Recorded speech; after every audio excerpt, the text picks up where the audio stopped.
अस्सलामु अलैकुम वरहमतुल्लाहि वबरकातुहू। दोस्तों, उम्मीद करता हूँ आप खैरियत से होंगे। मैं हूँ मोहम्मद मकसूद कासमी और आप देख रहे हैं बाग़ मदीना यूट्यूब चैनल। बिस्मिल्लाहिर्रहमानिर्रहीम। अल्हम्दुलिल्लाहि रब्बिल आलमीन वस्सलातु वस्सलामु अला सय्यिदिल मुरसलीन व अला आलिहि व सहबिहि अजमाइन, अम्मा बाद। गिरामी कद्र मुकर्रम जनाब मौलाना साद साहब दामत बरकातुहुल आलिया, अस्सलामु अलैकुम वरहमतुल्लाहि वबरकातुहू।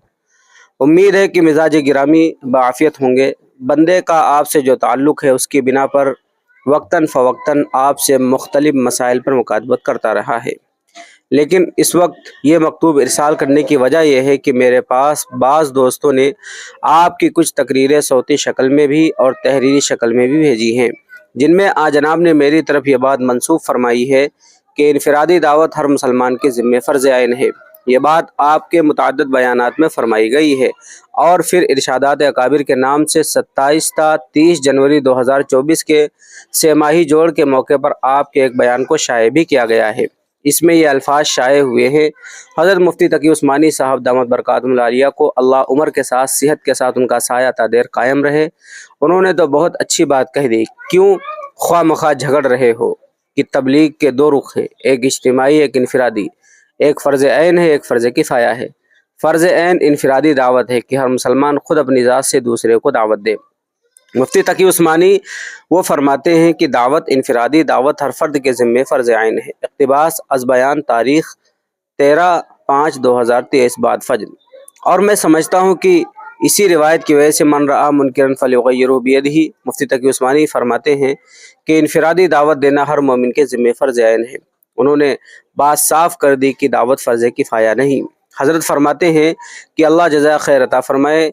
फरमाते हैं कि तबलीग के दो रुख हैं, एक फ़र्ज़ ऐन एक फ़र्ज़ किफ़ाया। फ़र्ज़ ऐन तो हर मोमिन के ज़िम्मे इनफरादी दावत देना है, हर मुसलमान के लिए। इक़्तिबास अज़ बयान 15/9/2023। फिर आपके मुतअद्दिद बयानात में इसकी जो तशरीह फरमाई गई उसका मतलब ये निकलता है कि हर मुसलमान के ज़िम्मे ये फ़र्ज़ ऐन है कि वह हर मुसलमान को ख़ुद उसके पास जाकर दावत दे, और बाज़ बयानात में इसके लिए गश्त के तरीक़ों को लाज़मी करार दे दिया गया है। आपके मंदरजा ज़ील इक़्तिसाबात से यही समझ में आता है। मैंने अर्ज़ किया इनफरादी दावत देना लेकिन नबी मोहम्मद सल्लल्लाहु अलैहि वसल्लम साहब के आम सहाबा का मामूल था।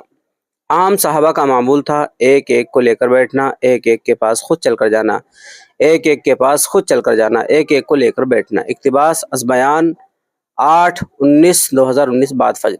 इज्तिमाई दावत एजाज़ी चीज़ है, इनफरादी दावत देना ये अंबिया अलैहिस्सलाम का वजीफ़ा है। इनफरादी दावत जो गैबी मदद है इनफरादी दावत पर आई है वह इज्तिमाई बयान पर नहीं मिलेंगी, वह इज्तिमाई बयान पर नहीं मिलेंगी। बल्कि हज़रत फरमाते थे तुम्हारे इज्तिमाई बयान मौसर और तुम्हारी बात को लोग कबूल ही उस वक्त करेंगे जब तुम इनफरादी दावत देने के बाद इज्तिमाई बात करोगे। इसीलिए हमारे यहाँ गश्त के बाद बयान है, इनफरादी दावत के बगैर इज्तिमाई दावत मौसर नहीं होगी। अगर ये कह दिया जाए कि गश्त के बगैर ईमान कामिल नहीं होता तो ना कोई गुलू है ना कोई हद से तजावुज़ की बात है। गश्त का मौजू अम्र बिल मारूफ और नही अनिल मुनकर है। जब इन दो फरीज़ों का मौजू गश्त है और ये दो फरीज़े अदा करने अपने ज़ात से ईमान बिल्लाह के लिए ज़रूरी हैं, तो फिर गश्त के बगैर ईमान कामिल कैसे हो सकता है। मैं समझता हूँ कि जो ज़रूरत एक मुसलमान को ईमान की है वो ज़रूरत गश्त की है, इसलिए कि गश्त और मुलाकातें इस मकसद के लिए हैं कि मैं अपनी ज़ात से अम्र बिल मारूफ के फरीज़े को अदा करने के लिए गश्त कर रहा हूँ। इक़्तिबास अज़ बयान मलेशिया इज्तिमा 21/10/2022। इस सिलसिले में अर्ज़ ये है कि आपने इनफरादी दावत के फ़र्ज़ होने की बात गालिबन बंदे के इस्लाही खुतबात से नकल फरमाई है। इसका हवाला इरशादात अकाबिर नामी रिसाला में मौजूद है, लेकिन इसमें बंदे ने तफसील से ये बताया है कि इनफरादी दावत का मतलब यह है कि एक शख्स अपनी आँखों से दूसरे शख्स को देख रहा है कि वह फ़ला गुनाह में है और फ़ला बुराई के अंदर मुब्तला है, या वो शख्स वाजिब की अदायगी में कोताही कर रहा है। अब इनफरादी तौर पर इस शख्स को उसकी तरफ मुतवज्जे करना कि वो इस बुराई को छोड़ दे और नेकी पर अमल करे, उसको इनफरादी तबलीग व दावत कहते हैं। दूसरी इज्तिमाई दावत और तबलीग होती है। इसका मतलब यह है कि कोई शख्स एक बड़े मजमे के सामने दीन की बात कहे, उनके सामने वाज़ व तकरीर करे या उनको दर्स दे, या इस बात का इरादा करे कि मैं किसी फौरी सबक के बगैर दूसरों के पास जाकर उनको दीन की बात सुनाऊँगा और दीन फैलाऊँगा। जैसे माशाअल्लाह हमारे तबलीगी जमात के हज़रात करते हैं कि लोगों के पास उनके घरों पर उनकी दुकानों पर जाकर उनको दीन की बात पहुँचाते हैं, ये इज्तिमाई तबलीग है। दावत व तबलीग के इन दोनों तरीक़ों के अहकाम अलग अलग हैं और दोनों के आदाब अलग अलग हैं। اجتماعی تبلیغ فرض عین نہیں ہے بلکہ فرض کفایہ ہے، لہٰذا ہر مسلمان پر فرض نہیں ہے کہ دوسروں کے پاس جا کر واعظ کہے یا دوسروں کے گھر پر جا کر تبلیغ کرے، کیونکہ یہ فرض کفایہ ہے۔ اصلاحی خطبات جلد نمبر 8 صفحہ 29۔ بندے کو اسی کتاب میں انفرادی دعوت کا واضح مطلب تفصیل کے ساتھ بیان کر دیا گیا ہے، اور اس کا حاصل وہ ہے جو نبی کریم صلی اللہ علیہ وسلم کے اس ارشاد میں مذکور ہے۔ خلاصہ یہ ہے کہ جس انفرادی دعوت کو فرض عین کہا گیا اس کا مطلب یہ ہے کہ ہر انسان پر فرض ہے کہ وہ اپنے ماتحت لوگوں کو نیکی کا حکم دے اور برائی سے روکے۔ نیز اگر کسی شخص یا اشخاص کو اپنے سامنے کوئی خاص برائی کرتا ہوا دیکھے تو اس برائی کے وقت اس کو بقدر استطاعت بھلائی کی دعوت دے، جیسا کہ حدیث معروف من رعا منکم منکرا الی آخرہ میں فرمایا گیا ہے۔ اس کا یہ مطلب ہرگز نہیں ہے کہ ہر شخص پر یہ فرض عین ہے کہ وہ لوگوں کے گھر گھر جا کر اسے دعوت دے، جیسا کہ آپ کے مذکورہ بیانات کا تاثر بن رہا ہے۔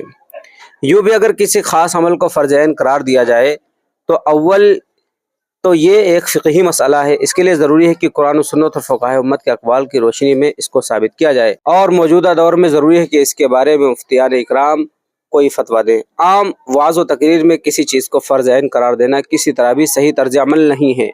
دوسرے شریعت جس عمل کو فرض عین قرار دیتی ہے اس کی حدود بھی متعین کرتی ہے کہ کس حد پر جا کر وہ فرض عین ادا ہو جاتا ہے۔ نماز فرض عین ہے تو یہ بھی متعین کر دیا گیا کہ ہر روز 5 دفعہ پڑھنے سے فریضہ ادا ہو جاتا ہے۔ روزہ فرض عین ہے تو یہ بھی بتا دیا گیا کہ رمضان کے مہینے میں روزہ رکھ لینے سے یہ فرض ادا ہو جاتا ہے۔ زکوٰۃ فرض ہے تو بتا دیا گیا کہ 40واں حصہ دینے سے فریضہ ادا ہو جائے گا۔ حج فرض ہے تو بتا دیا گیا کہ عمر بھر میں 1 مرتبہ حج کر لینے سے ذمہ داری پوری ہو جائے گی۔ سوال یہ ہے کہ اگر ہر مسلمان کے پاس گھر گھر جا کر یا گشت لگا کر دعوت دینا فرض عین ہے تو اس کی حد اور مقدار کیا ہے؟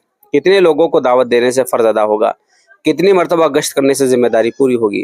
سال میں کتنی مرتبہ، مہینے میں کتنی مرتبہ، ہفتے میں کتنی مرتبہ، اور کتنی دیر کے لیے اعمال انجام دینے سے فریضہ ساقط ہو جائے گا؟ ظاہر ہے کہ اس کی کوئی حد نہ آپ نے مقرر کی ہے نہ کی جا سکتی ہے، لہٰذا اس کو فرض عین قرار دینا کسی بھی اعتبار سے قابل قبول نہیں ہے۔ الحمدللہ تبلیغی جماعت بحیثیت مجموعی بہت قابل تعریف کام کر رہی ہے، اور اس میں کام کرنے کی ترغیب دینا بہت مفید ہے۔ ہم خود بھی بفضل تعالیٰ مسلمانوں کو اس کی ترغیب دیتے ہیں، لیکن اس کے لیے یہ کیا ضروری ہے کہ اس کے خاص مروجہ طریقے کو فرض عین قرار دیا جائے۔ افسوس ہے کہ جماعت کے مختلف واعظین کی طرف سے اس مسئلے میں حدود سے تجاوز کیا جاتا ہے، اور اس پر اکابر علماء کرام کی طرف سے کئی بار جماعت کے اکابر کو متوجہ بھی کیا گیا، لیکن آئے دن اس قسم کے تجاوز کی اطلاعات ملتی رہتی ہیں، جن سے خطرہ ہوتا ہے کہ خدا نخواستہ ایک فرقہ بن کر نہ رہ جائے۔ ہو سکتا ہے کہ آپ یہ فرمائیں کہ آپ نے اس خاص طریقے کو صراحتاً فرض عین نہیں کہا، لیکن ان بیانات سے عمومی تاثر یقیناً یہی بنتا ہے۔ اس قسم کے عمومی بیانات کی اطلاع مجھے بکثرت ملتی رہتی ہے، اور اپنے بعض تحریروں یا تقریروں میں بندے نے اس کی تردید بھی کی ہے، لیکن اب جب کہ یہ بات میری طرف نامکمل بلکہ غلط طریقے سے منسوب کی گئی ہے اور شائع بھی ہو گئی ہے، اس لیے میں ضروری سمجھتا ہوں کہ اپنی طرف سے اس نسبت کے واضح الفاظ میں تردید کر کے صورتحال واضح کروں۔ اس سے پہلے بھی بندہ آپ کے متعدد بیانات اور ارشادات کے بارے میں آپ سے تحریری طور پر معروضات پیش کرتا رہا ہے، لیکن ان تحریروں کو پہلے میں نے کبھی شائع نہیں کیا، کیونکہ مقصود برادران نصیحت تھی، اور ان میں سے بعض باتوں سے آپ نے رجوع کا اعلان بھی فرمایا، لیکن چونکہ میری طرف انفرادی دعوت کے بارے میں ایک بات کی وہ تشریح کی گئی ہے جو میری مراد نہیں تھی، اور وہ پھیل بھی چکی ہے، اس لیے اپنا یہ خط ان صاحب کو بھیج رہا ہوں جنہوں نے بندے سے اس بارے میں سوال کیا۔ محمد تقی عثمانی، 14 شوال المکرم 1445 ہجری، 23 اپریل 2024۔ دوستوں، امید کرتا ہوں کہ مفتی تقی عثمانی صاحب کا خط یہ مناسبات کے لیے لکھا گیا ہے ان تک پہنچ بھی چکا ہوگا، نہیں پہنچا ہوگا تو سوشل میڈیا کے ذریعے ان تک پہنچ ہی جائے گا۔ اب آپ حضرات کا اس کے متعلق کیا کہنا، نیچے کمنٹ کیجیے گا۔ پہلی بار اگر چینل کو دیکھ رہے ہیں سبسکرائب بھی کر سکتے ہیں۔ چلیے دوستوں، پھر ملتے ہیں انشاءاللہ جلدی کسی نئے ویڈیو میں۔ السلام علیکم ورحمۃ اللہ وبرکاتہ۔